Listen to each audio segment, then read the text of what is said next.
I'm in a bar waiting for Teedra Moses.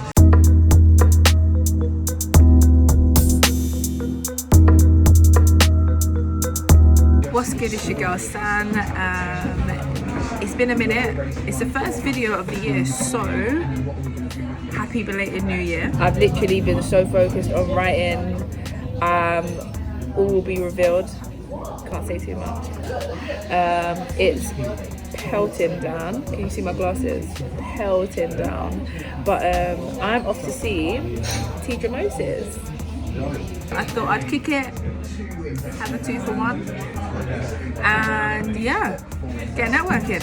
So the Record Box and DJ Ace are doing a networking event, small intimate conversation with Teedra about her album, the anniversary, and yeah, just I thought it'd be a good opportunity to find out some more information about her come up, her story, and yeah, just take it from there.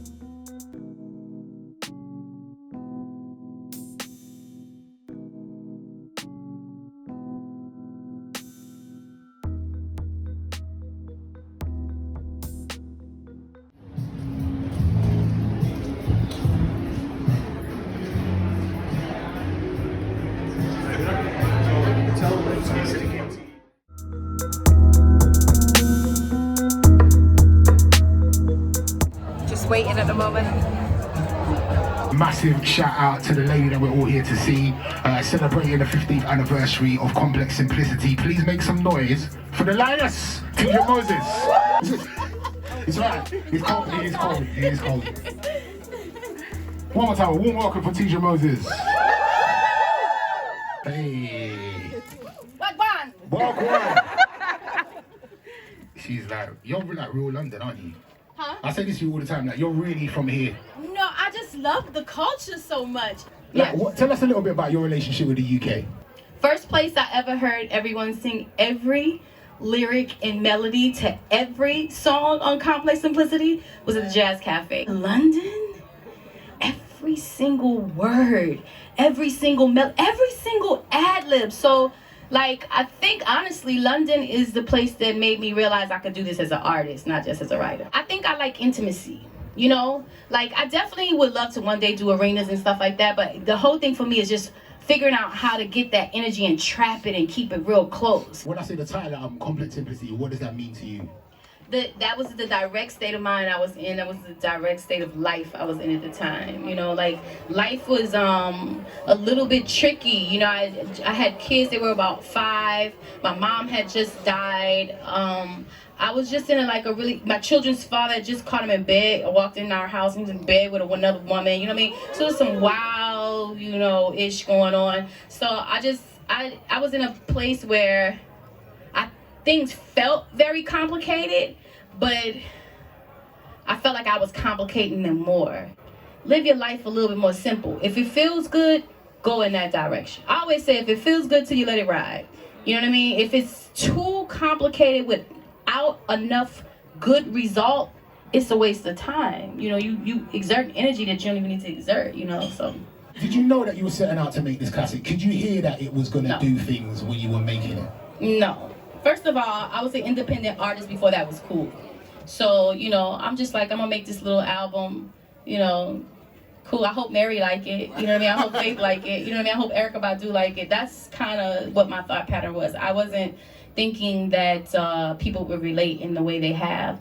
And that's wild because I really was just talking about my life. I really, more than anything, when one person could relate, I was like, oh, I'm not the only crazy motherfucker. You know what I'm saying?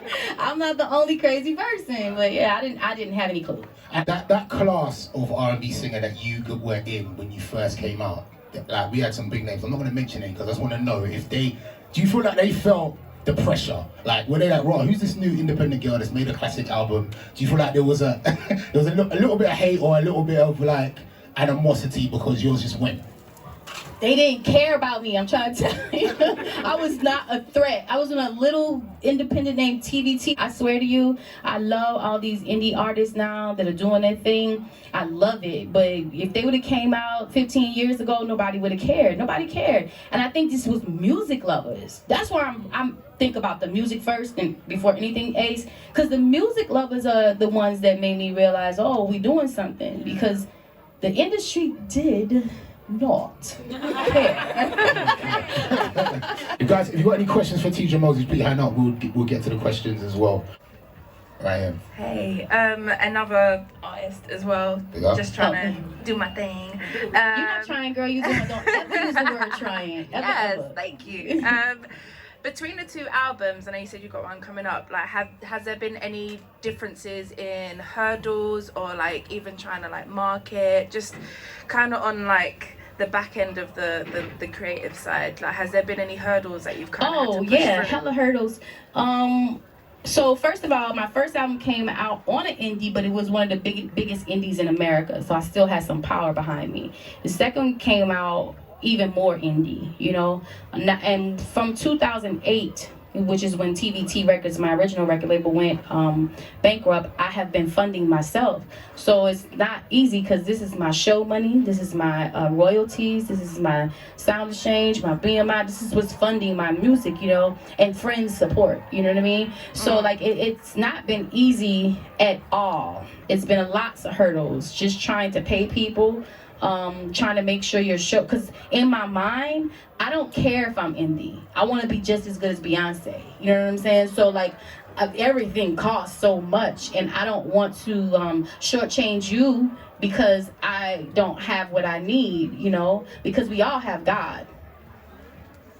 And if I got God, then I got everything Beyonce got. You know what I'm saying? Yeah. So that's how I have to look at it. But the hurdles, they did come. We used to try to find managers, because it's just me and my sister. We used to try to find this big manager. Oh, if we just had this big manager, if we just had this big publicist, if we just had, and we just had to keep on going. And like what has happened is the industry turned around for me. You know what I'm saying?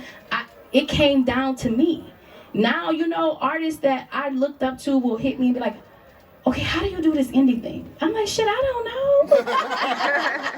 I just been surviving, you know, and now we're thriving, praise God. Do you feel like with the change in the music industry, you've had a head start being an independent? Amen. Time, and obviously now a lot of people are just putting their music out themselves. Yeah. You feel like you're ahead of the game in that sense? Ace. I used to throw a mixtape out February 2008. You know when it hit? February 2010. Crazy. You know what I'm saying? Because the internet wasn't moving as fast back then, and like people would just, it was a word of mouth thing. That's why I tell people all the time, artists that ask me anything about music, just be good. Really be good and have a purpose behind what you're doing, because purpose-driven things go. They got gas on them. You know what I'm saying? When we all want money. Yes, it's nice. My lifestyle is not cheap. You know what I'm saying? So I definitely want money. But if we have purpose behind what we're doing, the paper gonna fall. It's gonna get to you some kind of way, you know? And I think that I did have a head start in the sense that I just never really had budgets, you know? I would just make pretty much full albums and call them mixtapes because I just couldn't afford to pay the producers to get a mix. You know what I mean? So it's like get them mixed and mastered. So I think that guerrilla style came from my love of hip hop. Because I'm an R&B singer that's really a rapper. If you've ever seen me live, you know what I'm saying. I do my own ad-libs and everything. I mean, you know what I mean? So it's like, I think I did have a head start. Definitely. You tour all the time. Like you're constantly on the road. Gotta eat. Do you still, you still enjoy it? I love it. Yeah? I love it. Like this, I'm big on energy. You know, I get into the exchange. You know, if I go, sometimes I do jazz clubs and they're all sitting down and I'll be like, oh, please stand up and jump with me, you know. But I can tap into that too. And then sometimes they do because it's so powerful. They get up out of their seats, you know what I mean? But I love energy. I love exchanging with people. It's not vanity at all. It's like almost like food. Like you need it. You need that. So when I do get out on the road, it's beautiful because it's genuine. Like I can literally look and see. It's genuine. Like you might not know me, but somehow I've touched you and that touches me, you know? I'm not a celebrity. I'm not. Am I, Ace? Well, you are. I'm not. I try and tell her that she is. I'm not. They be like, you don't know who you are. No, I know clearly who I am, and I'm not a celebrity. No, I'm a normal person. I'm y'all. You know what I'm saying? And if somebody say something to you, are you gonna consider what everybody's gonna think? No, you're just gonna say how you feel. And the thing is, it's coming from my heart. I'm being genuine. I do see the change in you. Like, where did the confidence come from? What was the moment or the thing that helped you find your confidence? I think this whole thing helped me. You know what I mean? Like, I swear, I thought I was on an island with my emotions and the way I felt and the things I thought. I just thought I was extremely strange. They told me that my whole life, like, girl, you wear, you know, Teedra. That's what they say, you know? So I think that I thought that I was strange, you know? And I think that when I saw people relate to my honesty, it just started making me feel like, okay, well, fuck it, I ain't the only one. So I got more confident in who I am, just knowing that I'm not the only one. Now it's gotten to a point that I just don't give a shit.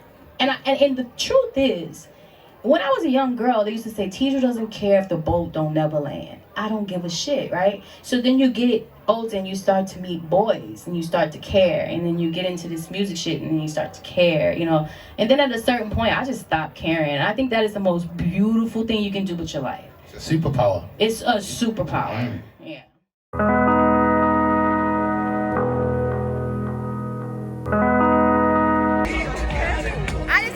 Today she's not a trying artist, she's a doing artist. So as of today, she's taking the word trying out of her vocabulary. What are you doing? I'm taking trying out of my vocabulary. She's doing it, baby. Get it.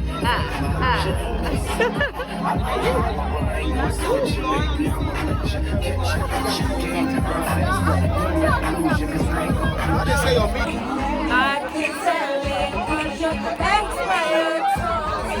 Why is she falling down after so long?